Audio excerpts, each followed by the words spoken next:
Mesdames, Messieurs, bonsoir et bienvenue dans le débat de société sur le thème « Quel comportement pour un Ivoirien nouveau ?» Mais avant cela, il faut être un citoyen avec certes des droits, mais également des devoirs à l'endroit de la société. Évoquer l'Ivoirien nouveau fait référence à un changement global. Alors, comment en être les acteurs actifs ? C'est une approche qui est transversale et ce soir, nous allons la circonscrire à la cellule familiale, à la famille, à l'école, au transport et à l'environnement qui sont des reflets clés de notre société. Pour en discuter sur ce plateau, 4 invités que je me fais maintenant le plaisir de vous présenter. Madame Ayemou Chantal Kouadio. Bonsoir, madame. Bonsoir, Eliane. Alors, vous êtes présidente du réseau ivoirien pour la défense des droits de l'enfant et de la femme, RIDEF. Exact. À vos côtés, Monsieur Ghislain Koulibaly. Bonsoir, Monsieur Koulibaly. Merci. Vous êtes bonsoir, madame. sociologue, c'est cela? Exact.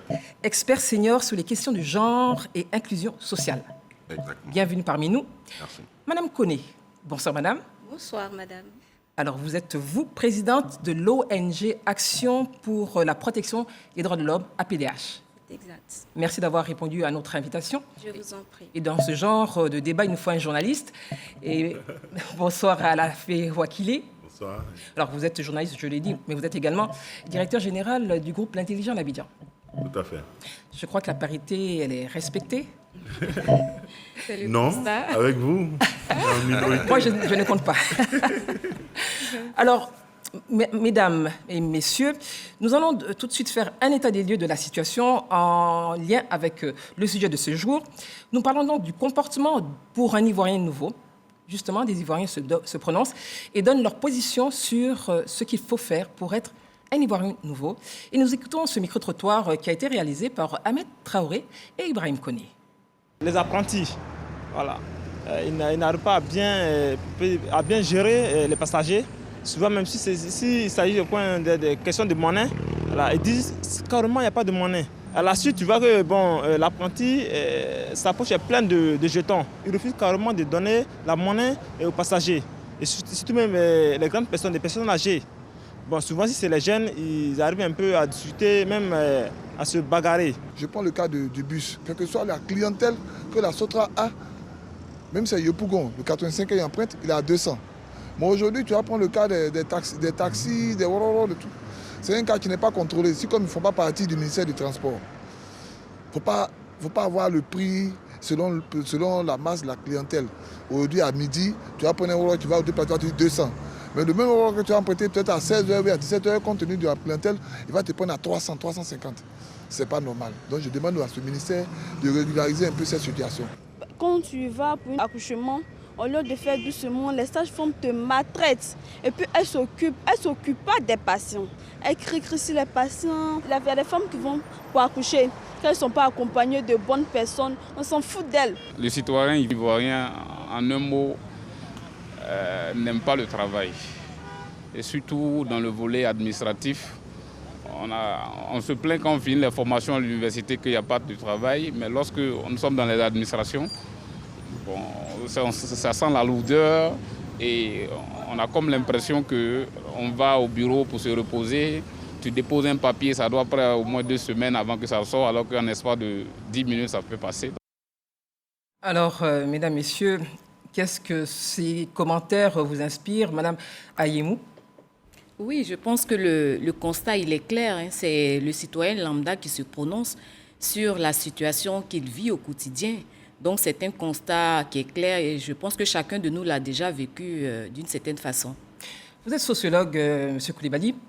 Ces propos qui ont été recueillis par nos collègues, qu'est-ce que cela fait revenir ou jaillir chez vous? J'ai envie de paraphraser le célèbre artiste reggae, Tikenja, qui chantait, et je le cite, « Mon pays va mal, mon pays va mal ». J'ai dit que mon pays va mal. Mais à quel niveau? Oui, mon pays va mal à tous les niveaux. Et vous regarderez dans tous les secteurs d'intervention, les citoyens, les individus font preuve d'incivisme caractérisé, d'incivisme notoire. On a pris ici l'exemple de l'administration, on a également pris l'exemple de la santé. J'ai dit oui, je me retrouve dans ce micro-trottoir qui pose la problématique de cette citoyenneté irresponsable. Et je pense qu'on va en parler. On va en parler. Je voudrais juste rappeler que nous avons décidé ce soir de circonscrire donc, à la cellule familiale, qui est une base, à l'école, au transport et à l'environnement. Madame Koné, Oui. votre regard sur ce qui a été dit? Eh bien, je partage bien l'avis des deux premiers intervenants. Et moi, ça me fait réfléchir à la question de responsabilité Oui. du citoyen. C'est-à-dire que le citoyen a commis une faute, sinon il a commis des fautes, et ces fautes-là ont besoin d'être réparées pour qu'on puisse aboutir à l'Ivoirien nouveau. Voilà, ça veut dire qu'on définit l'Ivoirien nouveau par rapport à un Ivoirien ancien qui a fauté. Voilà, c'est la lecture que je fais. Journaliste, vous l'êtes, observateur, vous critiquez, vous proposez. Alors, quelle est votre réaction par rapport à ce premier élément? Non, c'est des réalités, effectivement. Mais en même temps, il faut se demander si tout le monde est comme ça.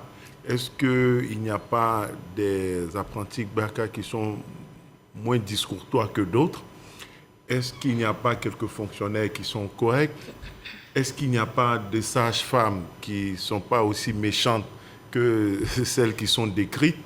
Je pense qu'on aura l'occasion d'en parler. Bien entendu, il faut dénoncer et déplorer l'incivisme. Ce n'est pas acceptable.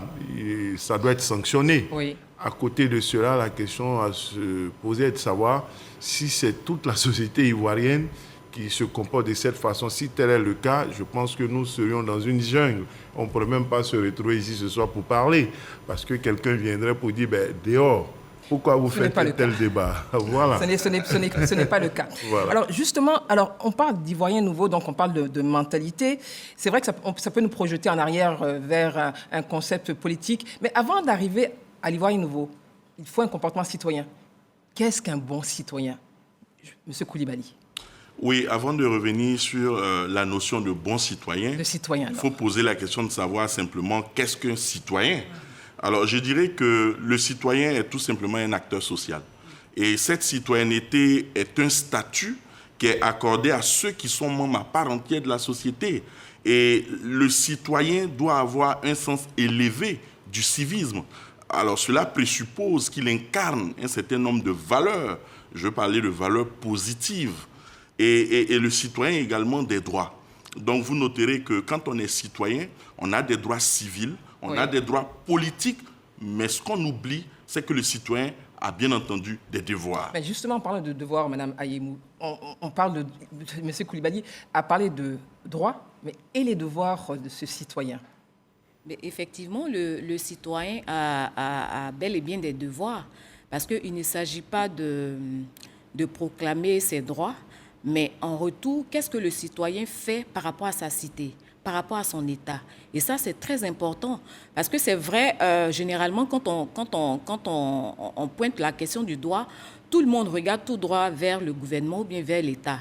Mais chacun de nous a son rôle à jouer pour que le développement qui est tant recherché, on va s'être mettre peut-être en place des politiques, on va s'être mettre en place, on va construire des infrastructures, mais tant que le citoyen ne joue pas son rôle, tant qu'il ne se responsabilise pas, il ne s'approprie pas ce qui est fait, oui. On ne va pas avancer. Donc là, vous parlez de responsabilité. Alors, Madame connaît justement cette responsabilité du citoyen. Comment vous la définissez? Mais en fait, la responsabilité du citoyen, c'est déjà pouvoir s'approprier les droits dont il est possesseur. Oui. Il faut qu'il sache les droits qu'il a. Également, il faut qu'il puisse les exercer. Mais en retour, il faut qu'il connaisse ses obligations, notamment le respect de la loi, le respect de ce qui est établi, et vraiment qu'il soit un sujet d'exemplarité dans la société. Alors justement, Alafé Ouakili, on parle de responsabilité, on parle de droits, de devoirs. La famille, la cellule familiale est une base. Vous êtes journaliste. Est-ce qu'aujourd'hui, vous avez ce sentiment que la famille demeure justement ce creuset de droits, devoirs et de valeurs qu'on inculque aux enfants? Elle l'est toujours. C'est la cellule de base autour de laquelle la société se construit. Bien entendu, il y a des échecs, il y a des dérives au niveau de certains citoyens, mais je pense que l'objectif de chaque famille, au-delà des difficultés sociales, des difficultés économiques, des crises que nous avons, l'objectif de chaque cellule familiale, de chaque parent, de chaque mère de famille, de chaque père de famille, est de créer les conditions pour un bien-être de l'ensemble de la famille et pour que les enfants puissent grandir dans le bonheur et dans le respect des lois, puissent devenir des citoyens exemplaires, des Ivoiriens exemplaires, nouveaux ou anciens. Voilà, donc c'est l'objectif. Bien entendu, il y a des dérives aujourd'hui que nous dénonçons tous, mais je pense que de façon générale, lorsque l'on voit ce qui se passe, lorsque l'on voit que dans notre pays, il y a une stabilité, il y a une paix relative, c'est parce que dans les familles, dans les cellules familiales, dans les quartiers, dans les villages, indépendamment des conflits, des contentieux qu'il y a pu avoir, qu'il peut en avoir en société, les familles essaient, tant bien que mal, de jouer leur rôle. Bien entendu, ce n'est pas parfait et on peut faire mieux. Alors, Mme Ayoum, quel est votre regard justement sur aujourd'hui cette cellule familiale dans laquelle on parle de travail, discipline, exemplarité? Quel est votre regard? Est-ce qu'elle joue toujours son rôle? Enfin, de mon avis, moi, je pense que certaines familles, parce que si on parle d'Ivoiriens nouveaux, ça veut dire qu'il y a des valeurs qui ont disparu, ça veut dire qu'il y a une façon de se comporter qui n'existe plus. Aujourd'hui, moi, je vais même au-delà de la cellule familiale, la communauté elle-même. Avant, l'enfant de X était l'enfant de Y, de sorte que toute la communauté participe à l'éducation de l'enfant en lui inculquant des valeurs, comme il a dit tout à l'heure, des valeurs positives qui permettent de définir la personnalité de l'individu. Mais aujourd'hui, on ne peut plus fonctionner comme ça. On constate que même intervenir par rapport à l'attitude d'un enfant, de l'enfant du voisin dans le quartier ou dans la communauté, ça devient problématique. Les familles, pour la plupart, à cause des difficultés économiques, les enfants sont laissés, l'éducation, on va dire, des enfants sont laissés à la charge du personnel de maison, des nounous. Ce qui n'est pas très souvent évident en termes d'inculquer des valeurs, en termes d'inculquer l'éducation que la famille veut apporter à l'enfant. Donc, du coup, quand les parents démissionnent, quand les parents ne sont plus là... Oui, il y a une démission parentale. Oui. Alors, M. Koulibaly, est-ce que le fait qu'il y ait du personnel de maison veut dire qu'il ne faille pas accompagner les enfants, qu'il ne faille pas leur inculquer des valeurs ou des principes ou une forme d'exemplarité? Non, je ne le crois pas. Je pense que le DG Alafé vient de le dire. La famille est la plus petite unité de la société. Et souvenez-vous de ce que Jean Piaget disait. Il disait, je le cite in extenso, c'est dans la prime enfance que les éléments socio-culturels se cristallisent le mieux chez l'enfant. C'est dire simplement que c'est dans cette prime enfance de 0 jusqu'à 6 ans que la personnalité de base, selon Cardinaire, se met en place. Et c'est le premier rideau protecteur. Mais n'oublions pas dans quel contexte nous sommes. La Côte d'Ivoire, depuis 2 décennies, a connu des ruptures sociales qui ont impacté justement ces institutions sociales. Et je veux parler de la famille. Aujourd'hui, l'effet de la crise sur ces cellules familiales ont fait que le rôle de la famille a certainement dû être dénaturé. Alors, est-ce que la crise, c'est vrai qu'on l'a connue, mais il y a quand même des choses qui ont été faites, des actions qui ont été menées à différents niveaux. Alors, est-ce que c'est seulement le fait de la crise? Parce que la crise, elle est derrière nous, il faut le dire. Madame Koné, qu'est-ce que vous en pensez? Est-ce qu'il y a encore une incidence sur le comportement ou la cellule familiale? Est-ce que la crise n'a pas bon dos aujourd'hui? Bien sûr, je dirais qu'il y a encore des réjaillissements dans la cellule familiale. Et je voudrais ici citer le philosophe Lucien Malson qui disait qu'un enfant est un ensemble de possibles indéfinis. Et ces possibles-là sont actualisables dans le groupe, dans la société. Donc vous prenez un enfant, vous le mettez au milieu des loups, il aura le comportement des loups. Et c'est la même chose quand on met un enfant à l'école, il fait ses premiers pas. À la maternelle, déjà, quand il revient à la maison, il vient avec ce qu'il a appris à l'école. Et il commence à esquisser et à représenter ce qu'il a appris en classe. Donc la question, c'est de se poser, c'est de demander, est-ce que les parents aujourd'hui jouent leur rôle? C'est une question. Voilà. C'est une question. Est-ce qu'ils jouent leur rôle? Est-ce qu'ils inculquent vraiment aux enfants les valeurs qu'ils aimeraient qu'ils développent plus tard dans leur environnement? C'est un peu tout ça. C'est une question et je pense que lorsque nous ferons les propositions, vous aurez l'occasion justement de faire des propositions par rapport à cela. Alors nous allons jeter un coup d'œil sur le transport. Je pense que vous conduisez tous. Oui, non. Mais ce qui est certain, vous empruntez quand même les routes des usagers de la route. Alors, on le voit, hein, aujourd'hui, quels sont les constats? Code de la route violé de façon quotidienne, certains usagers de la route, qu'ils soient automobilistes, motocyclistes ou autres, parfois ont des conduites qui sont... Comment on va les caractériser? C'est vrai que l'autorité gouvernementale a évoqué une baisse en ce qui concerne les accidents de 44%, mais quel est ce constat aujourd'hui sur les routes? Comment vous voyez ou comment vous percevez le comportement des usagers de la route, Madame Ayemou? Oui, en ce qui concerne le transport, il faut dire que c'est un domaine assez sensible. L'incivisme, quand il est mené dans ce secteur-là, produit nécessairement des dégâts. On va jusqu'à des morts d'hommes. Par exemple, quand on prend le rapport du ministère du Transport, oui. Pour seulement l'année 2021, on a eu environ 600 personnes qui ont été tuées dans les accidents de la route et 13 000 personnes blessées. Donc, c'est vraiment un secteur assez important, assez sensible, qui mérite que nous puissions tous, que ce soit le gouvernement, que ce soit le citoyen lambda, jeter un regard. Moi, la question que je me pose, est-ce qu'on ne peut pas formaliser ce secteur de sorte à ce que... Mais il y a des réformes qui ont été entreprises. Il y a quand même, dans ce cadre, des efforts qui ont été faits. Il y a une sensibilisation, justement, stop à l'incivisme. Oui, mais on assiste à quoi? On assiste à quoi? Tout à l'heure, dans l'élément, les citoyens le relevaient. Les discours de violence dans le transport. Quand vous prenez les Baka, ils l'ont mentionné tout à l'heure, c'est de la violence. Il n'y a pas de discours, il n'y a pas de courtoisie dans le transport. Ça, ce n'est que ça. Maintenant, quand on prend au niveau même du respect du code de la route, oui. Ça, c'est vraiment la catastrophe, comme on le dit. Alors, est-ce que, Alafé Wakili, est-ce qu'à ce niveau, il n'y a pas, je ne sais pas, peut-être une sensibilisation à faire à votre niveau? Parce que Mme Ayemou parlait de discours de violence verbale qui est pour certains quotidienne. Comment on peut gérer cela?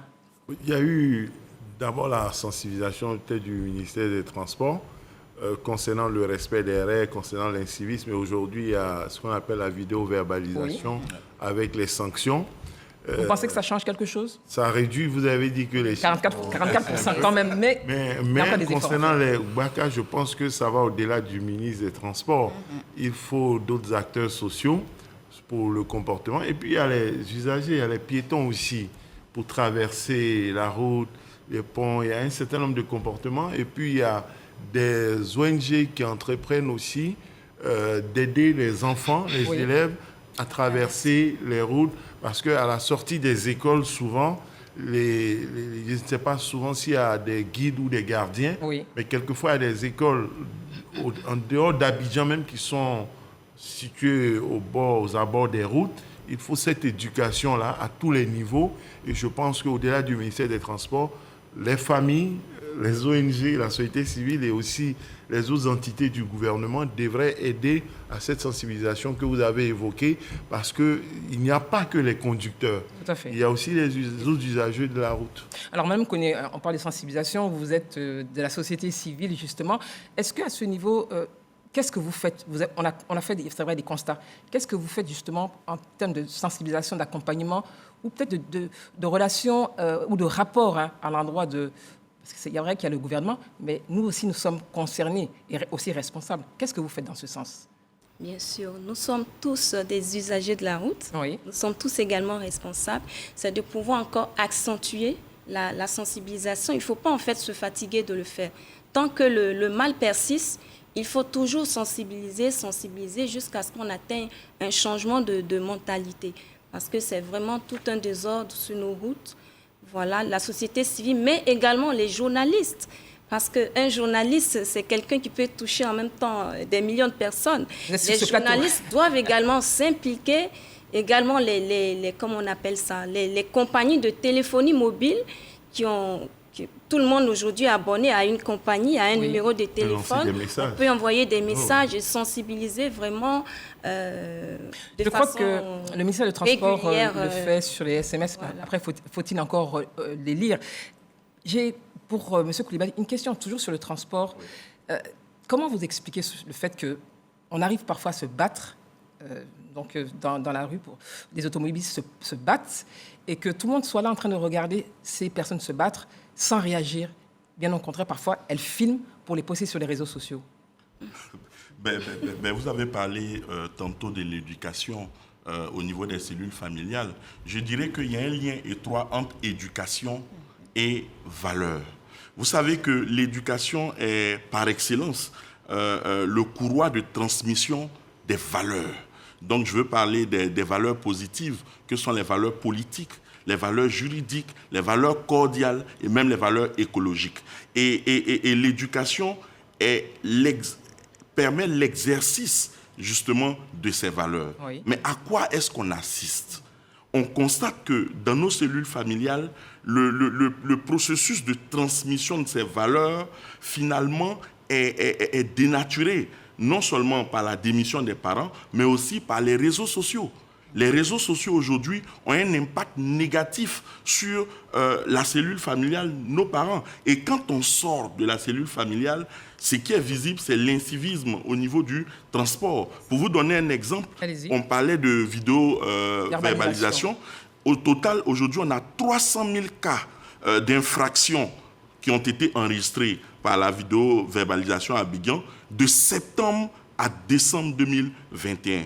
Et quand vous regardez l'incivisme sur nos routes, elle a parlé de non-respect du code de la route, donc tout ce qui est panneaux, feux tricolores, les priorités et autres, mais on a le non-respect même de la limitation de la vitesse en agglomération. Lorsqu'on se retrouve avec des automobilistes qui sont au téléphone, alors que la loi nous dit qu'on ne téléphone plus au volant, mais donc ça c'est notre responsabilité. Mais justement, c'est la responsabilité des citoyens. Aujourd'hui, on se retrouve certainement dans une culture de violence. Et je l'ai dit, quand je parlais de crise, c'est vrai qu'il y a eu la guerre, il y a eu la crise, mais ce sont les effets collatéraux de la crise. On assiste aujourd'hui, c'est vrai que ce n'est pas seulement la crise, mais il y a la crise économique, on a le boom démographique, il y a un ensemble de facteurs conjugués qui font qu'aujourd'hui, on a des usagers, des citoyens qui sont dans une culture de violence, qui expriment une citoyenneté irresponsable, mais parce qu'aujourd'hui, on a une crise même de modèle. On a une crise de modèle, on a une crise de valeur. On a une crise de modèle. Moi, je voudrais faire une observation suite à ce qu'il dit. Le problème qu'on constate souvent, c'est qu'il y a des Ivoiriens, des Africains qui ne respectent rien ici, mais quand ils vont en Europe ou hors de la Côte d'Ivoire, ils respectent tout, ils respectent les lois. Alors, quel est le problème? Comment vous expliquez cela justement? Mais c'est simple. Madame Ayemou, oui, comment vous expliquez? C'est un complexe? À la sensibilisation, il faut ajouter la répression. Oui. Parce que répression ou sanction? Oui, répression, sanction. Oui. C'est nuancé. Voilà, parce que c'est vrai, on prend des lois, on se donne des lois, mais il faut bien les appliquer. À un moment donné, on sensibilise, mais à un autre moment, il faut passer à l'action. Et je pense que si de l'autre côté, on respecte, c'est parce qu'on sait que si on enfreint à la loi, il y a quelque chose qui nous attend. Oui. Voilà. C'est clair. C'est clair. Alors, parlons un peu de l'école. Alors, c'est vrai qu'il y a eu quelques sujets concernant parfois des fraudes. En 2021, il y a eu un atelier de sensibilisation et de réflexion sur le système, parce que il y a eu plus de 16 000 cas de fraude. Et ceux qui ont encouragé, entre guillemets, ces fraudes sont malheureusement des personnes d'encadrement, en allant jusqu'à celui qui est en charge du jury. Qu'est-ce qui se passe à ce niveau? Donc, les élèves acceptent qu'on achète pour eux ces notes, ou bien ce sont des diplômes, ou bien, mais pire, ce sont des examens. Alors, famille, parents et élèves. Madame Koné, qu'est-ce qui se passe dans la tête de ces parents et de ces élèves? Bien sûr, ça c'est une question qu'il faut poser. Qu'est-ce qui se passe? Parce que l'école, c'est le lieu où on va pour être éduqué, où on va pour apprendre comment se tenir dans la vie, comment demain avoir peut-être un métier, et tout s'épanouir dans la société. Donc, normalement, ce genre de comportement ne devait pas se manifester Ça, dans c'est nos normalement, écoles. mais aujourd'hui, on est Voilà. face à cette situation. On est face à cette situation, justement, il faut chercher la cause. Et je pense que c'est une décadence des valeurs. C'est aussi le manque d'appropriation des questions de, on va dire peut-être droit. Voilà. Monsieur Coulibaly, quand un élève voit un parent acheter, justement, lui acheter soit un diplôme ou payer pour, on va dire, une composition, qu'est-ce qu'il va reproduire demain? Comment il regarde ses parents et comment il regarde ses condisciples? Ben oui, moi je pense que la bonne question à se poser, c'est de savoir est-ce qu'aujourd'hui, comment est-ce que les enfants se représentent l'école? Est-ce que l'école aujourd'hui est cet instrument qui permet de célébrer la culture de la méritocratie? Est-ce que l'école est le chemin ou la voie idéale de réussite? Je pense qu'il faut peut-être poser la question autrement, parce que je pense qu'aujourd'hui, ce à quoi nous assistons, c'est qu'on ne croit plus en l'école. On ne croit plus en l'école parce qu'on a vu des contre-modèles qui ont réussi sans forcément passer par l'école. Et on parlait de parents. Oui, malheureusement, les parents ont leurs responsabilités dans ces comptes-valeurs qui sont prônés. Vous constaterez que les enfants, pour des enfants qui sont CM2, accompagnent ces enfants jusqu'au portail, essaient d'entrer dans la cour de l'école pour être en contact soit avec un examinateur ou un directeur, juste pour pouvoir confier l'enfant. Donc les parents sont complices. Et justement, les enfants qui regardent leurs parents faire vont reproduire. C'est la reproduction sociale, bien entendu. Si vous permettez, oui, non, allez-y, parce que mais je vais quand même dire qu'il y a eu des sanctions. Il y a eu des sanctions. Oui. Ces personnes ont été sanctionnées. Et il y a aujourd'hui donc ces états généraux justement de l'école. Je pense que des propositions seront faites. Mais attention, aujourd'hui, quand vous regardez l'école, à côté de l'école, qu'est-ce qui pullule? Mais c'est la drogue. À côté de l'école, ce sont les maquis. C'est un autre sujet. Je pense voilà. que ça fera le sujet d'un débat, parce qu'effectivement, c'est très important par rapport à l'environnement dans lequel nos enfants... L'environnement n'est pas protecteur. Absolument. Madame Aïnou. Un autre élément que je voudrais aussi relever à la suite de M. Coulibaly, c'est, on va dire, les conditions même dans lesquelles les enseignants, on va dire les maîtres, enseignent les apprenants. Quand on prend la situation des fonctionnaires de façon générale, quand une personne est admise à un concours de la fonction publique, il fait sa formation et il va sur le terrain. Mais sur le terrain, il n'est pas accompagné. Il n'y a pas de mesure pour l'accompagner, surtout quand on prend la situation des enseignants. Il va sans rien pendant 1 an avant de recevoir un rappel. Mais il vit comment?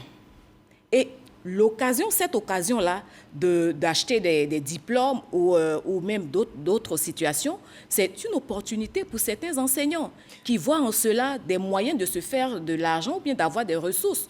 Alors, donc vous voulez dire que le fait qu'il y ait, entre guillemets, cette absence de moyens justifierait le fait qu'ils vendent peut-être des diplômes, ça peut être, des notes? Ça peut être un des facteurs. Bon, l'occasion, la tentation, l'occasion, tout, ça peut expliquer, mais ça justifie pas. Ça justifie pas. Maintenant, vous avez commencé par pointer la responsabilité justement du personnel d'encadrement qu'on retrouve dans les 16 000 cas de fraude l'an dernier. Pour moi, les parents ne devraient même pas être dans ce schéma. Aucun parent d'élève digne ne devrait accompagner son enfant dans ça. Parce que quand il a eu tous ses diplômes de cette façon, après, au travail, tu ne seras pas là derrière lui. S'il n'a aucune connaissance, il a eu tous les diplômes et puis il est nul, il ne peut rien faire. À quoi ça sert? Donc, autant travailler à aider l'enfant à acquérir les connaissances nécessaires. Et moi, je ne sais pas si on peut expérimenter ça ici. Il y a l'excellence. Vous voyez, des parlementaires ont des macarons, il y a des professions qui ont des macarons, qui valent de laisser passer. Et soulever l'idée ici une fois, ceux qui sont célébrés lors de la journée nationale d'excellence par le président de la République, les ministères ou autres, on devrait leur donner des macarons aussi. Et puis les meilleurs élèves dans les établissements, leurs parents devraient porter des enseignes. Oui, madame, votre enfant est major à l'école, on doit vous remettre quelque chose qui doit être reconnu. Quand vous allez quelque part, presque garde à vous. Pour inciter les parents à travailler, même si vous n'avez pas de véhicule. Oui. Si vous mettez cela à côté d'une décoration pour dire que votre enfant est major à l'école, je pense que ça va encourager les parents à travailler et les enfants seront davantage fiers d'honorer ainsi leurs parents. Et je ne vois pas le parent, tout le monde peut pas être premier, bien entendu, mais je ne vois pas le parent qui va chercher à se faire humilier, en plus du fait que l'enfant n'est pas brillant, aller acheter une note, un examen. Je dis ça souvent 1 ou 2 fois, mais cet Ivoirien nouveau que l'on veut bâtir doit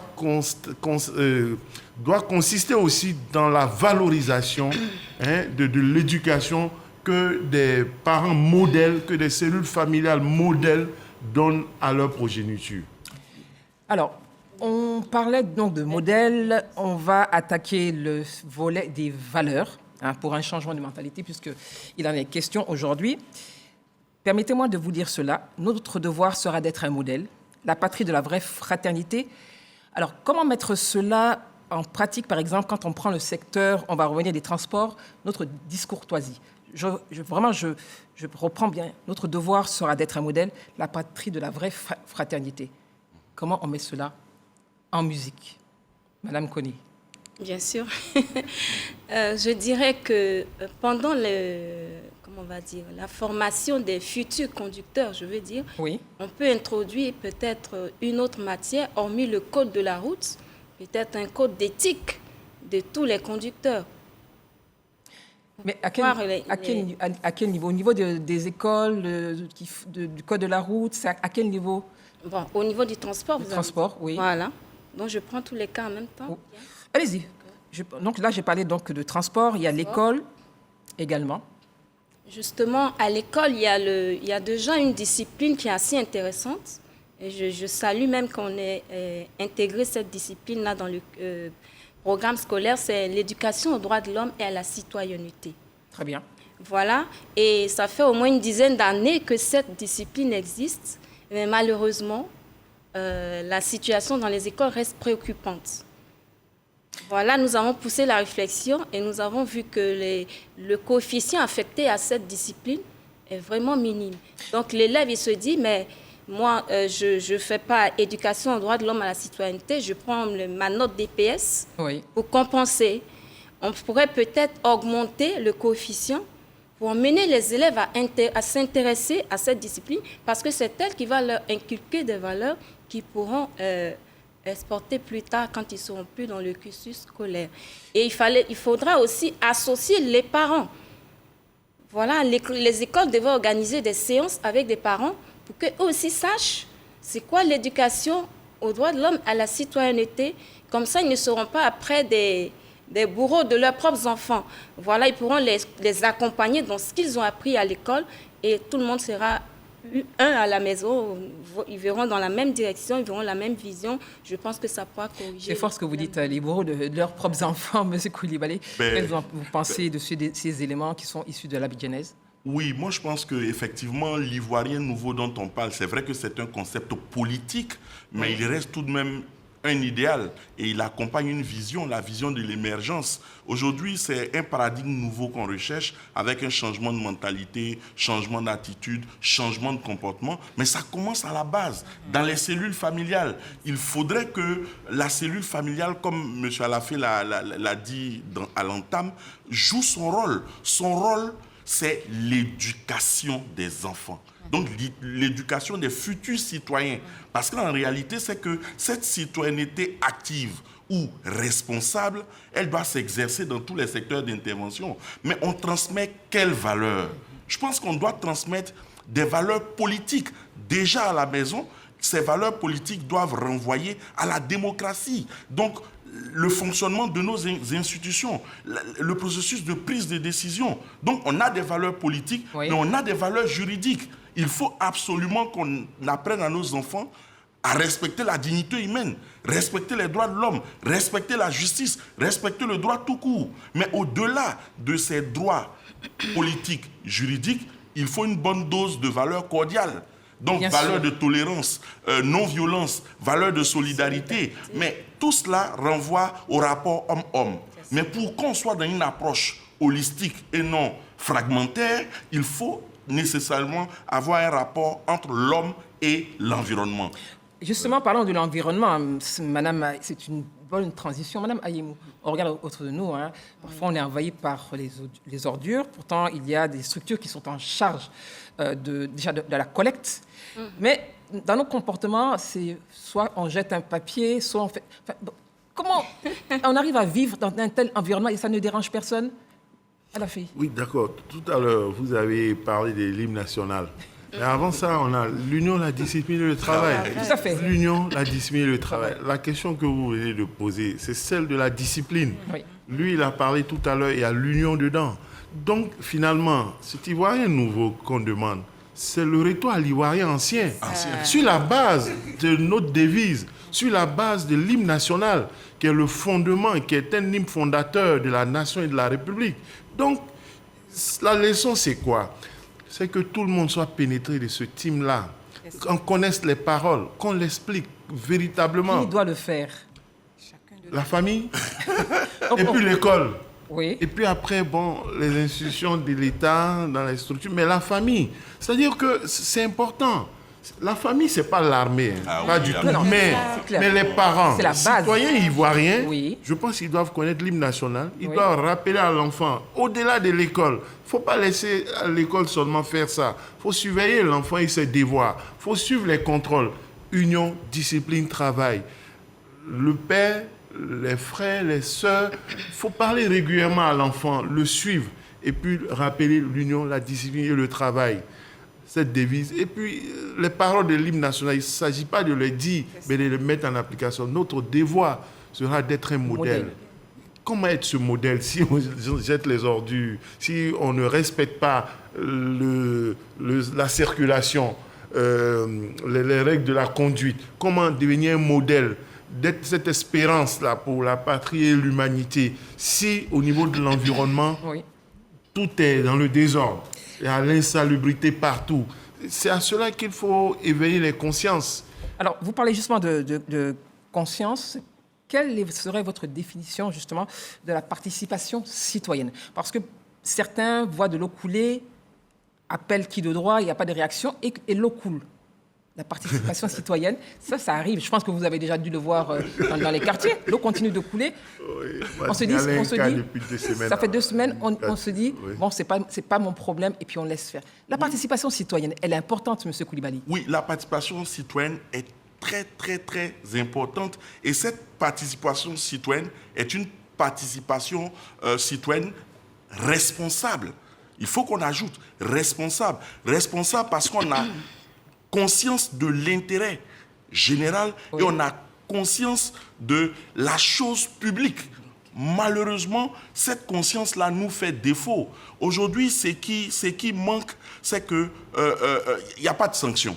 Donc, il faut d'abord même commencer à appliquer nos règles, commencer à appliquer nos lois. Il faut que l'État ne soit pas faible. Mais est-ce que l'État est seul responsable de ce qui se passe? Non, pas du tout. Pas du tout, parce que nous sommes plus nombreux que l'État. Nous sommes plus nombreux. C'est vrai qu'on dit l'État, c'est toi, c'est moi, mais on regarde les décideurs. Nous sommes plus nombreux et la responsabilité incombe à tous les citoyens. Et malheureusement, aujourd'hui, on a emprunté la mauvaise route. Mais alors, M. Koulibaly, alors Madame connaît justement, mais l'État, c'est qui? Qui est l'État? Parce qu'on parle de l'État, est-ce que les citoyens en dehors de l'État? Est-ce qu'on doit tout attendre de l'État? Qu'est-ce qu'on doit faire? Juste dire que l'État est le débiteur de nos droits. Oui. Nous sommes des citoyens, nous avons des droits, mais aussi des obligations. Et c'est l'État qui doit utiliser la force publique vraiment pour faire respecter le droit. Donc, quand l'État prend des lois, il faut que le citoyen puisse les respecter. Par exemple, si je me dis que je jette ce sachet dans la rue et qu'en retour, il n'y a rien, ben, ça va m'encourager à le faire. Mais si je le jette et que je reçois une sanction, je suis sanctionnée, je pense que ça va me rediriger autrement. Madame Ayemou. Voilà. Oui. Participation citoyenne. Oui, L'État, participation les citoyens. citoyenne. Je veux dire qu'il faut que nous puissions retourner à nos fondamentaux. Oui. Nos fondamentaux, tout part de la cellule familiale, dans laquelle on apprend à l'enfant à être responsable de la chose commune. Oui. Quand dans la cellule familiale, l'enfant sait que le bien commun, c'est mon bien, il faut que j'en prenne soin. Quand il sort, quand il devient adulte, il sait que la chose commune est sa propriété et donc il a la responsabilité d'en prendre soin. Et n'attend pas X ou Y pour venir en prendre soin. On ne va pas indexer l'État. Ce que j'ai à faire, je le fais pour le bien de la communauté. C'est ça. Alors, est-ce que certaines personnes se disent, oui, il y a de l'insalubrité, un problème d'environnement, parce qu'on n'a peut-être pas de moyens. Mais est-ce que, excusez-moi, hein, les ordures, on habite à côté d'un tas d'ordures, est-ce que c'est lié à un pouvoir d'achat ou à un niveau social? Je demande à Mme Ayemou. Moi, je reviens sur le principe de dire il faut que nous retournons à nos fondamentaux. Quand on prend nos villages, merci de le rappeler. Même de là où on jette les ordures, Oui. tout est propre. Chacun balaie, non seulement devant sa maison, Oui. mais balaie aussi toute la cour et prend soin de là où on met les ordures. Pourquoi est-ce qu'on ne le ferait pas? Alors, mais pourquoi, justement, on n'arrive pas? C'est vrai qu'on va se dire c'est la ville. Elle a fait, c'est la ville. Et elle est cosmopolite. Mais comment faire en sorte, justement, de revenir, comme l'a dit Mme Ayemou, à des fondamentaux, mais qu'on mette en avant l'intérêt commun ou de la communauté avant son intérêt général, son intérêt personnel? C'est-à-dire que, comme elle a dit, déjà au village, sans grands moyens, on s'organisait, les parents s'organisaient pour être propres. Donc, quand on veut faire croire que la notion de propriété et de salubrité n'est pas une notion ivoirienne ou africaine, ce n'est pas exact. Tout à fait. Maintenant, il y a les contraintes de la vie dans les cités, dans les villes, ça s'accroît. Et dans chaque maison, les gens s'arrangent pour que ce soit propre à l'intérieur. Et après, on jette, on met devant. Et là, il se trouve que souvent dans des cités ou dans des quartiers, ce n'est pas organisé, où les gens ne respectent pas les règles. Et vous verrez que dans certaines cités, dans certaines régions, il y a des habitants qui n'aiment pas payer leurs cotisations. Donc, c'est un problème. Donc, on revient à un problème de mentalité, M. Koulibaly. Oui, il faut changer de mentalité. Et je pense aussi qu'il faut... C'est vrai, on a demandé qu'on applique les lois. Il faut que l'État, justement, protège notre environnement parce qu'il s'agit de sauver la planète. Il faut être en équilibre avec l'écologie et il faut préserver son cadre de vie. Donc, c'est une valeur écologique qu'on n'enseigne même pas déjà dans nos cellules familiales. Mais aujourd'hui, quand on regarde, il faut aussi donner l'exemple par le haut. Il faut donner l'exemple par le haut. Très souvent, qu'est-ce qu'on constate? On constate des personnes qui sont en situation de décision, donc de responsabilité, qui prennent le sens contraire, qui créent des embouteillages. C'est l'insalubrité routière, quoi. Oui, je vous assure. C'est l'incivisme notoire. On a des gens... Non, mais ça, quand même, je pense qu'il y a quand même des décisions. C'est comme pour les gyrophares. Oui. Il y a eu quand même des décisions qui ont été prises. Mais c'est vrai qu'on rencontre encore des personnes. Mais est-ce qu'il faut suivre? Ouais, ma question, elle demeure. C'est vrai que vous parlez de l'exemplarité par le haut. Et nous sommes convaincus que ce n'est pas bon de le faire parce qu'il peut y avoir des accidents, etc. La personne qui le fait a peut-être un cortège, ce que nous n'avons pas. Alors, est-ce qu'il faut suivre ces voitures? Est-ce qu'on ne peut pas, nous aussi, donner l'exemple? Mais il y en a qui profitent, quoi. Oui, oui. Est-ce qu'on peut pas... Ma question, je vous pose la question, vous êtes de la société civile, vous êtes journaliste, observateur. Est-ce que la population ne peut pas donner l'exemple, servir d'exemple et porter ce changement? Moi, je dis, il faut que chacun se sente responsable. Si chacun se sent responsable, chacun sait les actes qu'il doit poser. Oui. Et effectivement, le changement ne peut venir par le bas.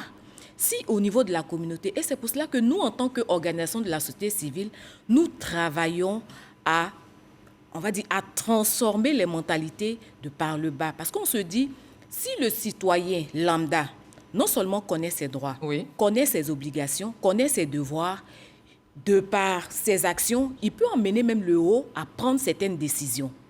Et ça, c'est important qu'on le fasse. Peut-être que certaines personnes ne réagissent pas par ignorance ou ne font pas les choses par ignorance, mais si elles sont informées, si elles sont sensibilisées, elles pourront, dans leur environnement immédiat, essayer de faire ce qu'elles peuvent pour faire avancer les choses. Et forcément, comme un effet de un effet multiplicateur, ça peut forcément avoir un impact, de sorte à ce que le haut soit effectivement impacté et que les décisions se prennent. Donc, un peu obligé d'écouter, de suivre. C'est dans un mouvement d'ensemble. Oui.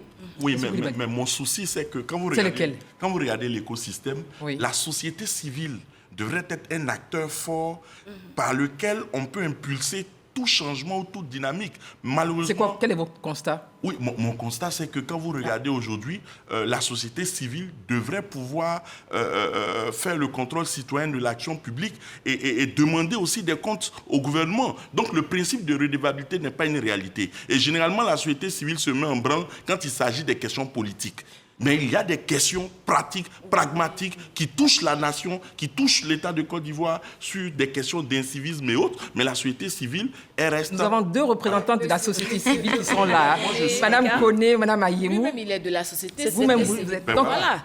Donc vous n'agissez pas suffisamment, alors. Malheureusement, c'est un constat que... Qu'est-ce qui vous freine, justement, pour que vous soyez vraiment des porteurs de propositions, des porteurs d'espoir, on va dire cela, et pour un changement de mentalité, qu'est-ce qui vous bloque? Ce que je veux dire, il y a des choses qui sont faites par les organisations de la société civile. Oui. La société civile ne reçoit pas de fonds publics.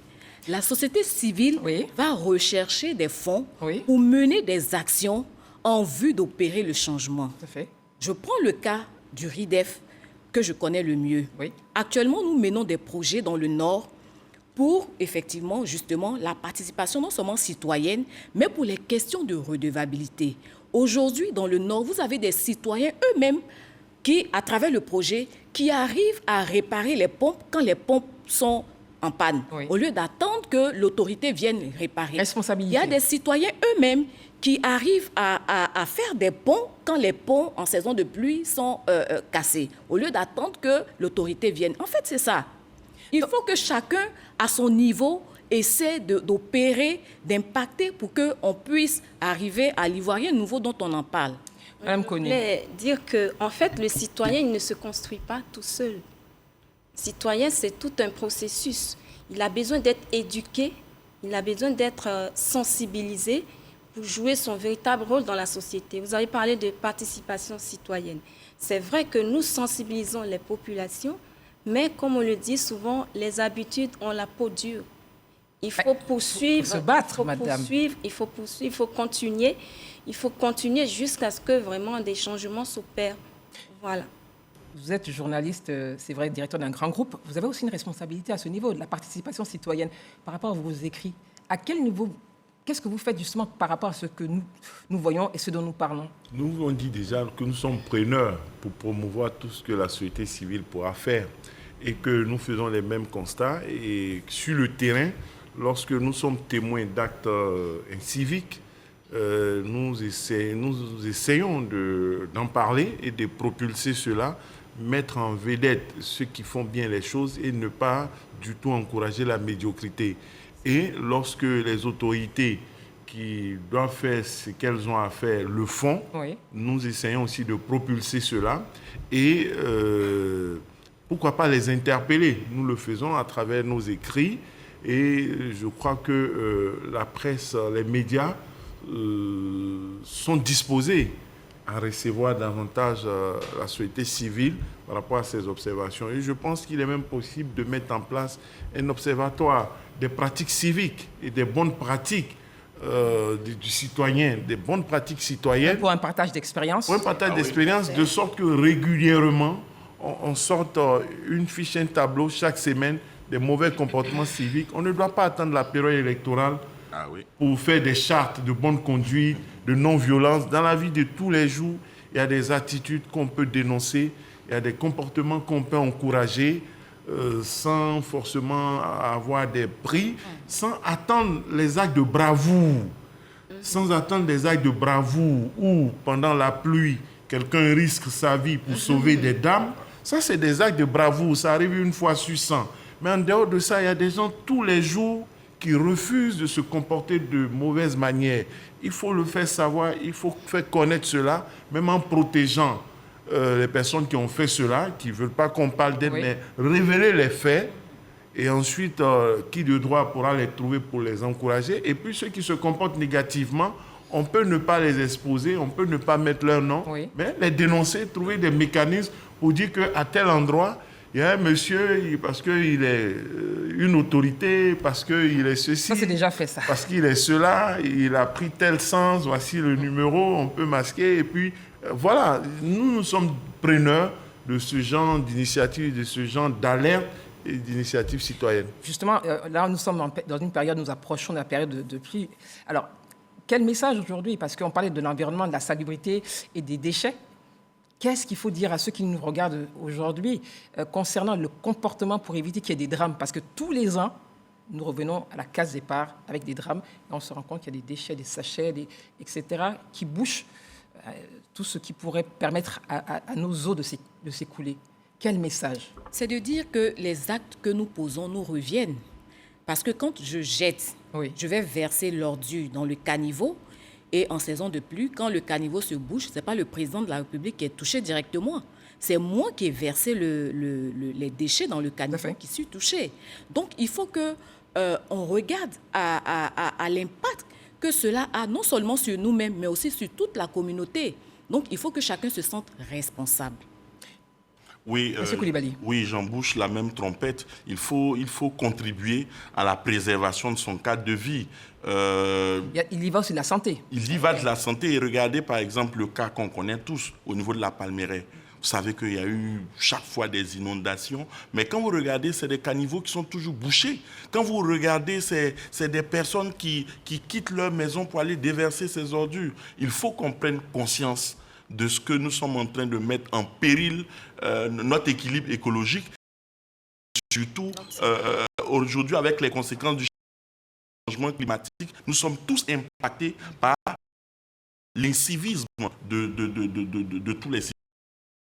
Ce que nous recherchons aujourd'hui, c'est une masse critique de citoyens modèles. Et à la fin, le disait, il faut qu'on soit des citoyens modèles. Malheureusement, ce n'est pas à désespérer, parce que nous sommes sur le plateau, on fait des efforts chaque jour que Dieu fait, chacun dans son secteur d'intervention. Et moi, j'inviterai l'État, le gouvernement, à prôner l'excellence. Parce que ces derniers temps, ce qu'on voit, ce sont des personnes qui émergent et qui n'ont pas toujours les valeurs de cette citoyenneté responsable et active, mais qui prônent malheureusement des contre-valeurs. On parle d'enrichissement, ces personnes qui dilapident de l'argent, qui se font appeler influenceurs, alors qu'ils n'en sont pas des influenceurs, il faut recadrer parce qu'il y a des gens qui sont reçus à la présidence, à la primature.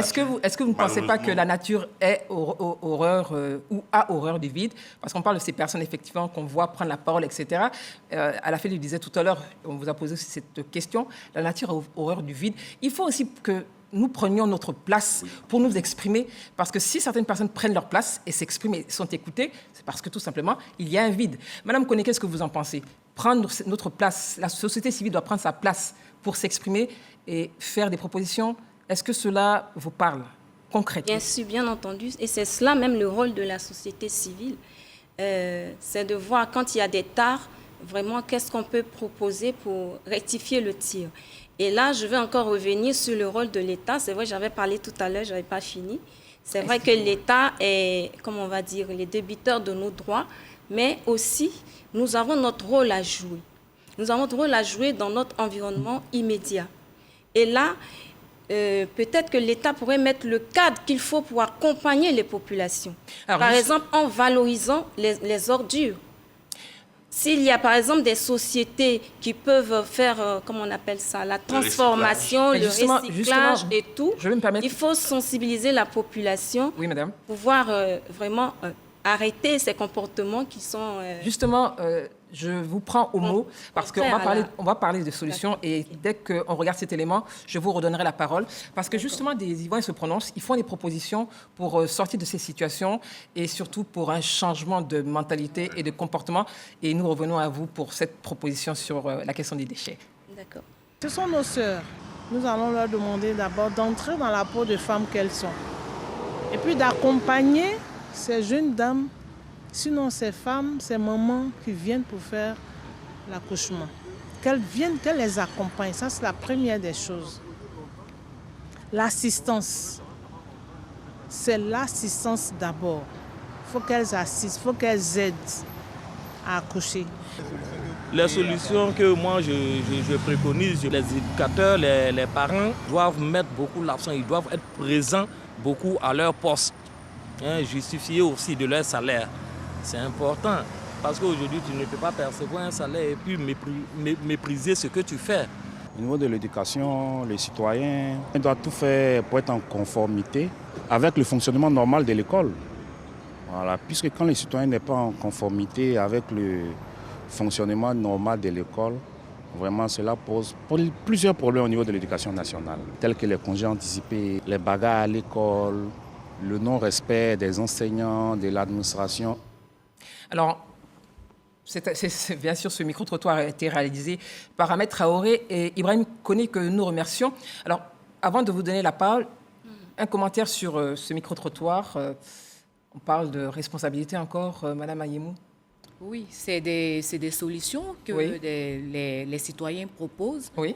Et je pense qu'on ne manquera pas de le dire assez. Moi, je dis que tout repose. Je mets au centre la responsabilité des adultes, des parents. Il faut que les parents soient des modèles à tous les niveaux. Parce que le modèle de l'enfant, c'est ce que le parent fait. Le parent est le modèle de l'enfant. Si le parent est un bon citoyen, l'enfant sera un bon citoyen. Parce que si le parent dit des choses à la maison qui ne respectent pas ce qu'il dit, automatiquement, c'est un message qu'il renvoie à l'enfant. Et l'enfant va grandir avec une certaine façon de faire, une certaine valeur qui va conduire forcément à l'incivisme. Donc, il faut que les parents soient des modèles à tous égards pour leurs enfants.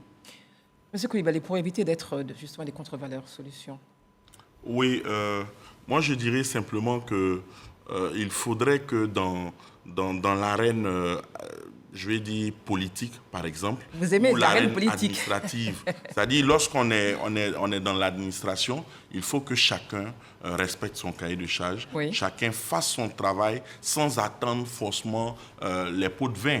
Parce que malheureusement, on encourage. S'il y a un corrupteur, c'est qu'il y a un corrompu. On encourage. Lorsqu'on va prendre son papier... Quand vous dites on encourage, excusez-moi, c'est qui? Parce que vous dites il y a un corrupteur, il y a un corrompu. Donc c'est une association. C'est tout le système. Parce que lorsque vous allez faire un papier et qu'on vous remet le papier, vous tendez un billet de 1000 francs ou de 2000. Donc ça, c'est la société. Ben pour moi, c'est la société. Donc, ce n'est pas forcément parce qu'on exige, mais très souvent, d'autres donnent des billets comme des faveurs. Je pense qu'il faut arrêter.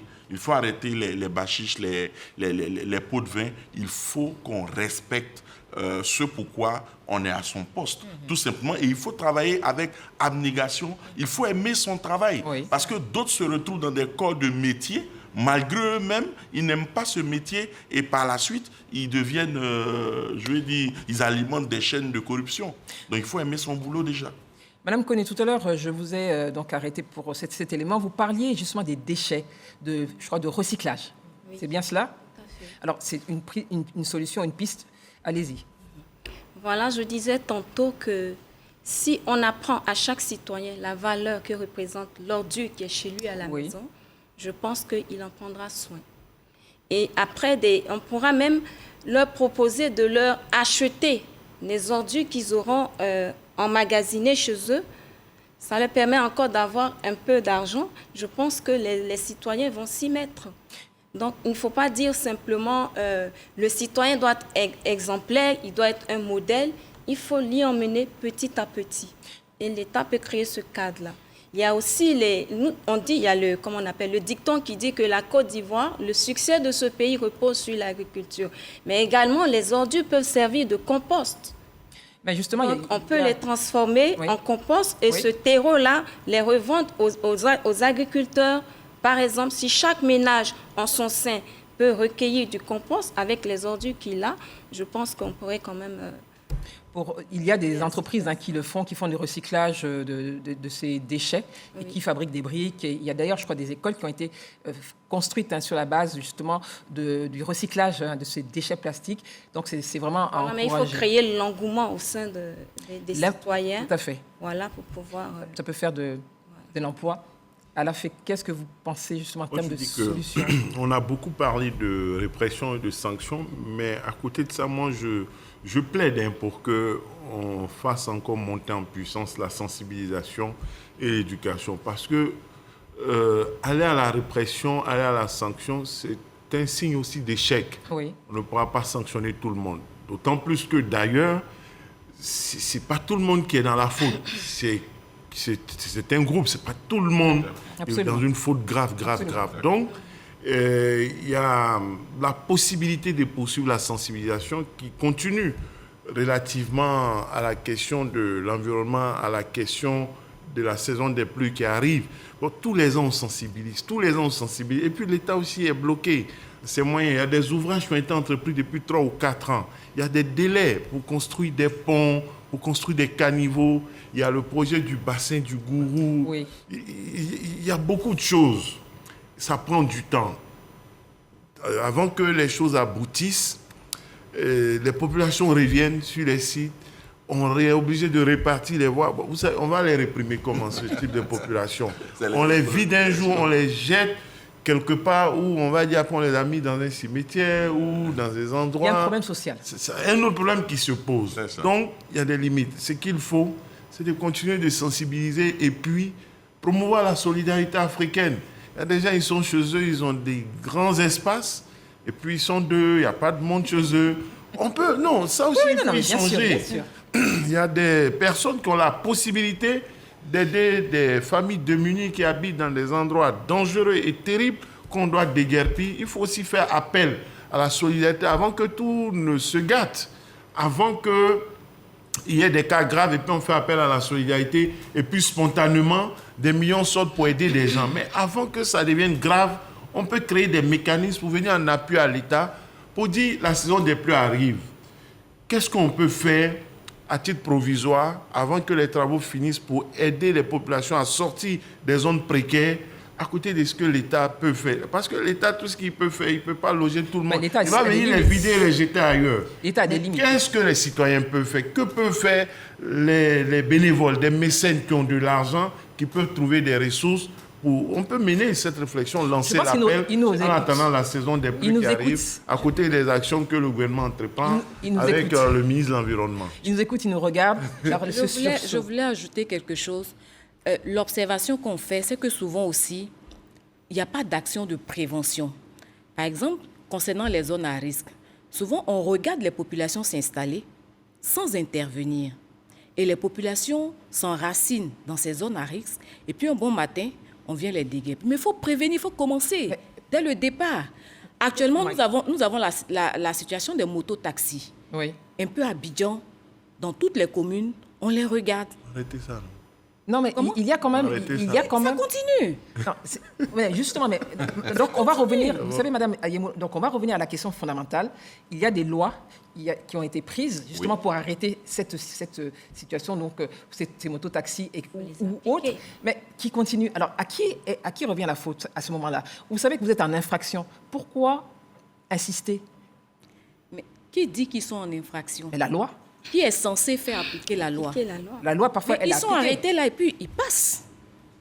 Elle a appliqué la loi. Ils sont arrêtés là et puis ils passent. Il y a des policiers sur la route qui les stoppent. Et ils ne respectent pas les feux. C'est-à-dire que je me demande, les feux tricolores, c'est que pour les automobilistes ou bien eux, ils sont concernés? Mais les automobilistes, on l'a dit tout à l'heure, eux-mêmes ne respectent pas parfois les feux. Mais pour revenir à ce que vous dites, parce qu'on parle de loi, il faut l'appliquer cette loi, il circule. Parfois, l'autorité de l'État qui est représentée par policiers ou autres est rudoyée par des automobilistes ou par des motocyclistes. Mais comment on peut concevoir cela? Pourquoi ils sont rudoyés? Pourquoi? Parce qu'il y a des antécédents. Il faut les corriger. Alors, quels sont les antécédents? Non, quels sont les antécédents? Moi, je veux juste comprendre. Je parle d'un cas spécifique. Il est en infraction. Il prend le policier au collet. C'est l'autorité de l'État. Pourquoi, comment peut-il se permettre de le faire? C'est ça ma question, au niveau de la mentalité. Le problème, c'est que quand c'est comme ça aussi, l'État ne transige pas. Hein. L'État sait se faire respecter. Les policiers savent se faire respecter. Voilà. Donc, ici, à ce niveau. Donc, je ne sais pas s'il y a beaucoup de gens assez hardis pour continuer de faire ça. C'est arrivé, je pense que ça... Quelques-uns le font, mais ils ne sont pas nombreux. Moi, je pense qu'on ne peut même pas accepter qu'on s'attaque au symbole de l'État. Et ça arrive. Parce que justement, lorsqu'on se retrouve en train de rudoyer ou tabasser un policier ou un gendarme, c'est assez grave, c'est faire preuve d'incivisme. Et c'est pour cette raison que nous lançons un appel à tous les citoyens qui vivent sur le territoire ivoirien, leur dire qu'il faut qu'on respecte la chose publique. Il faut qu'on respecte tous les symboles. Et il faut qu'on accepte, comme M. Alafé l'a indiqué, à aller au bénévolat. Le bénévolat aussi est une solution pour anticiper certaines catastrophes. Et donc, c'est chacun qui doit cultiver cette valeur de bénévolat, cette valeur de solidarité à l'africaine. Et il faut éviter de copier les valeurs de l'Occident et venir imposer ça en Afrique. En Afrique et précisément en Côte d'Ivoire, parce que nous avons également notre identité culturelle. Tout n'est pas bon. Elle le disait à l'entame. Avant, l'enfant appartenait à la communauté. Mais aujourd'hui, on a un processus accéléré de nucléarisation des ménages. Aujourd'hui, on vit en vase clos et on ne veut pas qu'on touche à son enfant alors que l'enfant est en train de sombrer dans la drogue et personne ne vous le dit. Est-ce que vous pensez que c'est juste parce qu'on copie ou bien il y a aussi une perte de valeur? La greffe est mal faite. La greffe est mal faite. Madame connaît. Après, je vous passe la parole. Madame connaît. La greffe est mal faite, dit M. Koulibaly. Madame connaît. Voilà, je ne dirais pas qu'on copie. Moi, en mon sens, tout ce qui est bien, tout ce qui est valeur, c'est bien de copier ce qui est valeur. C'est bien de reproduire les bonnes pratiques. Oui. Voilà. Et je me dis que l'Afrique aussi avait ses bonnes pratiques à elle. Il faut y revenir. Voilà. On les a perdus. Qu'est-ce qui s'est passé? Il faut y revenir. Oui, non, on les a perdus. Moi, je dis, c'est vrai qu'on copie mal souvent, mais je dis qu'on a donné un exemple des Ivoiriens, des Africains. Quand ils vont en Europe, ils ne font pas de mauvaises choses. Ils mettent leur ceinture, ils ne téléphonent pas au volant quand ils conduisent. Et puis même quand ils sont à côté d'un conducteur dans un véhicule, ils mettent leur ceinture. Mais quand ils arrivent encore, ils ne le font pas. Donc aux États-Unis, pareil. Ça veut donc dire que s'il s'agissait de copier souvent l'Occident, on devrait copier aussi cette rigueur-là quelque part. Absolument. On devrait aussi copier, quand on parle de corruption, je ne sais pas, il y a peut-être corrompus dans toutes les administrations dans le monde entier, mais il ne viendrait à l'esprit de personne en infraction aux États-Unis ou dans un pays européen de tendre quelque chose à un policier. Tu peux demander pardon à l'agent, pardon, tout, mais tu ne vas pas lui proposer de l'argent. Tu peux lui dire, tu peux demander sa magnanimité. Vraiment, j'ai violé la loi, je n'ai pas respecté, mais j'ai des problèmes, pardon. Mais ici, les gens vont au-delà, quoi. Voilà, donc, c'est dire que l'Occident, il n'y a pas que de mauvaises choses à travers ces exemples-là aussi en Europe et que on n'est pas obligé de venir faire certaines choses ici que nous faisons parce que à ce niveau-là, c'est pas l'Occident qui nous a entraînés dans ça en tout Absolument. Cas. Alors, mais vous êtes pour la sensibilisation et vous n'êtes pas pour la sanction. Oui, je suis pour qu'on continue la sensibilisation, pour qu'on continue parce que la sanction n'empêche pas souvent la récidive. C'est-à-dire, quelqu'un qui est sanctionné, il ne va plus faire. Mais lui qui n'a pas encore été sanctionné, qui arrive, comme elle a expliqué, il y a la contrainte. On n'a pas voulu accepter l'explication, mais l'instituteur ou l'enseignant qui n'est pas payé pendant plusieurs mois peut être amené à faire quelque chose. Absolument. Donc il faut le sensibiliser, parce que lui, on va le sanctionner. Il faut le sensibiliser pour dire, mais il ne faut pas gâter ton nom. Tiens, parce que tu auras combien dans ces choses-là et demain, les conséquences. Donc, de la même manière, sensibilisons pour que, après les gens qui auront été réprimés, sanctionnés en année X1, on n'ait pas de nouvelles personnes encore à sanctionner pour que les comportements changent et puis faire appel aux gens qui ont plus de ressources pour que la solidarité s'exerce. L'État seul ne peut pas faire. Il y a des gens, ils sont dans des grosses demeures, ils ne sont pas nombreux, pendant que d'autres sont à la belle étoile. Moi, je crois qu'il faut insister, interpeller sur cette solidarité à l'approche de la saison des pluies. C'est important, c'est intéressant. Alors, surtout que nous avons des carèmes de toutes les communautés. Oui. C'est le moment de partage et de la solidarité. Je voudrais insister là-dessus à l'approche de la saison des pluies qui arrive. Le partage, au-delà de cette période-là, il faut songer, si chaque famille peut héberger des familles qui sont dans ces endroits pour deux mois la saison des pluies et après le temps que l'État répare les endroits, on peut créer des mécanismes à ce niveau-là. Ça fait partie des solutions. La solidarité le partage et la fraternité de façon permanente pour venir en appui à ce que l'État fait. Ce que l'État fait, justement, une autre question. Il y a des toilettes publiques. Alors, comment comprendre que... Et c'est une solution. On demande une solution que certains aiment, excusez-moi le terme, avec les téléspectateurs nous en excusent, se soulager en plein air. Comment M. Koulibaly, vous êtes sociologue, comment vous expliquez cela? C'est malheureux. C'est vrai qu'on fait le même constat que vous. On voit des personnes se soulager en pleine ville et cela montre vraiment ce degré très avancé justement de cet incivisme. Et ça dénote de ce que le citoyen ne respecte pas la chose public. Et quand on le dit, c'est peu de le dire, parce que chaque jour que Dieu fait, on répète ces mêmes actions. Moi, je pense que c'est vrai qu'il faut sensibiliser, mais à un moment donné, il faut passer à l'application de nos lois. Et surtout, il faut aussi commencer à sanctionner. Parce que quelqu'un qui continue à récidiver dans ce genre d'incivisme sur la route, c'est parce qu'il n'est pas sanctionné. Et je pense que si on sanctionne, peut-être qu'il aura peu de récidives et les gens vont commencer à véritablement respecter l'environnement. Voilà, donc pour moi, c'est vrai, il faut sensibiliser, mais sensibiliser jusqu'à quand? Sanction, à un moment donné, un prix élevé qui décourage. Oui, sanction qui décourage. Madame Koné, un prix qui décourage, quel que soit l'acte répréhensible. Tout à fait. Il faut sanctionner et ça, c'est le rôle de l'État. C'est l'État qui doit veiller à ce que tous les citoyens soient dans un environnement sain. Mais donc, normalement, quel est le rôle du citoyen alors? L'État veille. Le citoyen qui vit dans cet environnement, qu'est-ce qu'il fait? Il doit attendre que l'État Justement, vous avez parlé de participation citoyenne. Très bien. Il doit aussi contribuer à sa manière. Normalement, en ayant des bonnes pratiques, en ayant des valeurs. Par exemple, le citoyen pourrait créer, je ne sais pas, peut-être des villes vertes. On pourrait amener les citoyens à créer des villes vertes parce que si un espace, je me dis, si un espace est bien aménagé, bien propre, je ne verrai pas quelqu'un aller facilement, comme on le dit, se soulager dans cet espace-là. Voilà, c'est parce que souvent, il y a des terrains vagues, l'espace est mal entretenu et tout ça. Donc, ça encourage en fait ces comportements. Un terrain vague, c'est le terrain de quelqu'un. Absolument. C'est le terrain de quelqu'un. Donc, on repart encore vers un problème de mentalité. C'est l'espace. C'est un espace de quelqu'un, Madame Ayemou. Ou lorsque vous êtes dans une cité, on va dire, est-ce qu'il faille attendre, même si vous êtes locataire, que le propriétaire vienne peindre votre devanture ou couper votre gazon alors que vous êtes chez vous?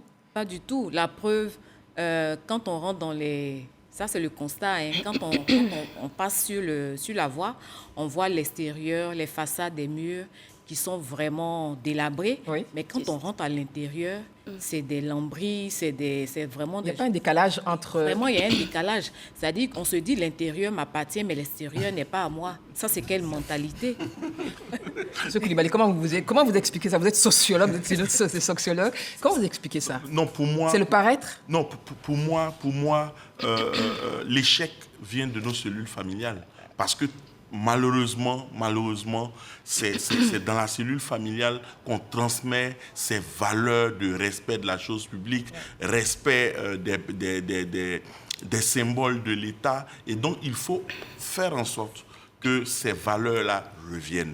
Donc, c'est pour cette raison qu'on a parlé de la démission des parents. Il faut que les parents reviennent. Et nous avons un ministère de la femme, de la famille et de l'enfant. Et donc, il y a un pilier famille. Il faut que le ministère de la femme, de la famille et de l'enfant concocte un programme à l'endroit justement des familles, des cellules familiales pour promouvoir ces valeurs écologiques. Parce que ces valeurs écologiques, il faut un programme. Ces programmes-là vont permettre à ces familles qui font déjà des efforts d'être récompensées d'être valorisés. Donc il faut valoriser et faire en sorte qu'on ait des modèles. Mais en son temps, il y a eu des concours, la meilleure ville, la meilleure commune. Est-ce qu'il ne faut pas revenir à cela? Il y a des brigades, pourtant il y a des brigades de salubrité. Est-ce qu'il ne faut pas les renforcer? Aujourd'hui, il y a également à la FE Wakili, madame connaît parler des déchets. Il y a des entreprises qui le recyclent. Il y a de l'emploi et c'est de l'argent. Qu'est-ce qu'il faut faire? Oui, on a eu ça. Peut-être que ça a cessé, mais ça continue toujours. La commune la plus propre, les prix continuent d'être donnés, mais ça n'empêche pas qu'il y ait des écarts. Moi, je pense, il a donné les chiffres de la vidéo-verbalisation. Oui. On a donné des statistiques qui montrent que les accidents ont baissé. Oui. Et on voit dans des endroits, le site internet, l'application est surbooké. Les paiements n'arrivent pas à se faire. Il y a de longues files pour payer les amendes. Ça se paye parce que si vous voyez 300 000, quand on parle 2 000, on est à 6 milliards en 3 mois. Tout à fait. Donc, c'est une source de revenus. Oui, les infractions, ça peut produire de l'argent. Donc, au-delà de la vidéo-verbalisation, verbaliser vidéo pour la conduite, la circulation, est-ce qu'il ne faut pas vidéo-verbaliser même la vie tous les jours? Dans les comportements. Lui qui se soulage en ville, lui qui gère les ordures. Non, mais il faut créer des mécanismes. Parce que ces caméras ne fonctionnent que pour les excès de vitesse. Oui. Essentiellement, le non-respect des feux, excès de vitesse, non-respect des feux, ça ne filme pas, ça n'arrive pas à identifier le téléphone au volant. Est-ce que c'est possible? Si, c'est ce qui a été dit normalement. Oui, bon, d'accord. Mais il faut aller au-delà. Quand on jette quelque chose, il faut associer d'autres ministères, ceux qui se soulagent en ville, etc. etc. Bon, peut-être si chacun paye 1 000 francs, 2 000, comme vous voulez la répression et les sanctions. Ça peut freiner les élans. Voyez-vous, quand les gens circulent maintenant, les gens qui ont été pris 1 fois ou 2 fois, ils répètent les lieux, en partant, ils ralentissent. Et au feu, ils font attention. Et à certains endroits, comme on a dit, ça diminue les accidents. Parce que si même tu as de l'argent que tu t'es fait prendre 20 fois, à ce montant-là, c'est beaucoup. On commence à réfléchir. On commence à réfléchir. Donc, il faut voir dans quelle mesure, parce que les caméras qui existent aussi, c'est contre les bandits, les malfrats. Oui. Mais il faut qu'en dehors de la sécurité, ce soit des caméras pour le civisme, pour l'union, la discipline et le travail. Alors, si vous aviez là un mot à l'endroit des parents, puisqu'on est revenu à la cellule familiale, Madame Ayemou, quel serait ce message? Les parents ont la charge de, je vais dire comme ça, de fabriquer ou de produire des citoyens. Un citoyen, c'est quelqu'un qui respecte les lois de sa communauté, les lois de son pays, de sa collectivité, et qui a des responsabilités. Et donc, en tant que producteur de citoyens, quel est le citoyen qu'on veut produire? Quelles sont les valeurs en tant que parents que nous voulons transmettre à nos enfants? Quel est l'État ou la communauté qu'on veut voir dans quelques années après nous? Quelle est la valeur qu'on transmet? Donc, quand un parent se pose ces questions, ça veut dire que sa responsabilité, elle est grande. Elle ne se limite pas à aller chercher de l'argent, venir pourvoir aux besoins existentielle de l'enfant, mais aussi elle s'élargit dans des valeurs à transmettre à l'enfant. Des valeurs non seulement qui prennent en compte, qui se pratiquent dans l'enceinte familiale, mais qui se répercutent dans la communauté et voire au niveau de la nation. Donc le parent a un grand rôle à jouer. Il ne faudrait pas que nous puissions laisser l'éducation de nos enfants aux nounous qui sont à la maison et aller chercher le pain quotidien et se limiter à cela. Notre rôle est grand, nous en tant qu'adultes, en tant que parents. Madame Koné, qu'est-ce que vous en pensez? Un message, on revient à la cellule familiale, quel que soit le cas de figure, c'est la base, les valeurs, ce qui est modèle et l'exemplarité. Votre message pour ces parents qui nous regardent et ces enfants, ce sont les deux. Pour tous les parents, je dirais d'accepter de se faire former. Voilà, parce que le citoyen, il doit être formé à tous les niveaux. que ce soit les adultes ou les enfants. Donc que les parents aussi essaient de savoir c'est quoi le citoyen, quelle est leur responsabilité en tant que citoyen, et quand ils seront vraiment avertis, ils pourront répercuter cela sur leurs enfants, ils pourront inculquer à leurs enfants vraiment des valeurs de citoyenneté pour une Côte d'Ivoire meilleure. Donc ce n'est pas bien de les abandonner, de les livrer à leur sort et de juste sortir chercher de l'argent tout le temps, et finalement les enfants sont livrés et même ils deviennent après des monstres, on va dire, entre griffes de la société. Monstres voilà. De la société pour certains. Voilà. Monsieur Koulibaly, votre mot de fin, l'endroit des parents qui nous regardent et des enfants. Oui, alors moi je dirais qu'il ne faudrait pas toujours rejeter la faute sur le gouvernement, sur l'État. L'État a une vision, c'est de construire un État moderne, donc accélérer le processus d'industrialisation de notre pays. Mais il faut qu'on ait ce changement de mentalité, ce changement d'attitude, ce changement de comportement. Et ce paradigme nouveau requiert la responsabilité de tous. Et c'est pour cette raison que nos cellules familiales doivent accompagner ce processus. Parce que c'est un processus et les jeunes doivent justement tirer les leçons et faire en sorte que les valeurs politiques, les valeurs juridiques, les valeurs cordiales et le respect justement de l'écologie soit leur propriété. L'appropriation, à la fait Wakili, pour moi, finalement, votre message finalement. Finalement, l'Ivoirien nouveau dans la famille, à l'école, dans le transport, dans l'environnement, c'est l'Ivoirien du retour aux sources. À l'Union Discipline Travail, notre devise, à l'hymne national, se fait de notre pays cette terre d'espérance, salut aux terres d'espérance. Et puis la dernière phrase, la patrie de la vraie fraternité. C'est ça l'Ivoirien nouveau. Et quand on est d'accord avec ça, c'est l'Ivoirien de toujours, c'est l'Ivoirien des origines. Donc venir être un citoyen normal, un citoyen qui est respectueux de l'union, de la discipline et du travail. Voilà l'enjeu. Et c'est ce message qu'il faut passer aux familles, ce message qu'il faut passer à tous les acteurs dans la société, faire en sorte que chacun à son niveau donne sens à ses valeurs, l'union, la discipline et le travail, et fasse la promotion des paroles de notre hymne national. Merci à la fée Wakili pour votre participation et vos propositions.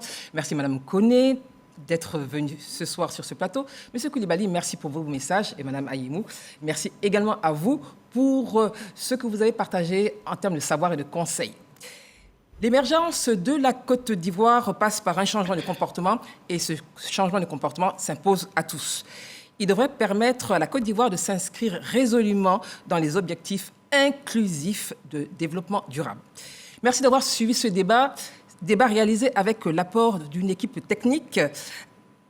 À la réalisation, Hortense Poka, assistante réalisation, Timité Mongbe. Nous avons au serveur Cyril Bokou, son Eric Nkrumah, vidéo Etienne Boni, et sous la supervision de la rédactrice en chef, je préfère dire rédactrice que rédacteur, rédactrice en chef chargée des débats, Delphine Blas. Merci de nous avoir suivis, à très bientôt. Bonsoir.